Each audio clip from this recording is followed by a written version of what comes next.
High বন্ধুরা, দেখো আমার যা রান্না করছে। বাইরে বৃষ্টি হচ্ছে, প্রচুর বৃষ্টি হচ্ছে। এই দেখো রান্না করছে। এই কি রান্না করছে একটু বলতো। এই তো আমি করেছি যে করলা আলু ভাজা, তারপরে হচ্ছে শাক, তারপরে এটা হবে আলু ঝিঙে পোস্ত, তারপরে এই যে আমের আচার, আর এটা হবে ডাল। এগুলো কিছু হচ্ছে এখন এর কেমন? পাশাপাশি এর পাশাপাশি মনে তার একটা জিনিস দেখাচ্ছি, আমার শাশুড়ি মা কি করছেন একবার দেখে আসুন। এই যে ইনি হচ্ছেন আমার শাশুড়ি মা, বসে বসে এখন তালের শাঁস বার করছেন। তালের লুচি বানাবো তার জন্যে, এখন না বিকেলে বানাবো। আমার যা ওখানটাই রান্না করছে, বৃষ্টি পড়ছে সেই জন্য ঝাঁপ ফেলে দেওয়া হয়েছে। এখন বাড়িটা হচ্ছে বলে, জায়গা কম বলে এরকমভাবে সব থাকছি।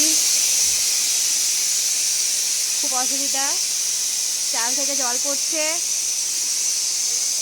ওখানে গামলাও পেতে দেওয়া হয়েছে। গ্যাসের মধ্যে জলটা পড়ছে পুরো। এখন আর কিছু করার নেই, বাড়িটা হয়ে গেলে তো আর এত অসুবিধার মধ্যে থাকতে তো হবে না।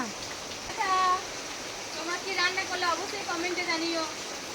ঠিক আছে, বাই।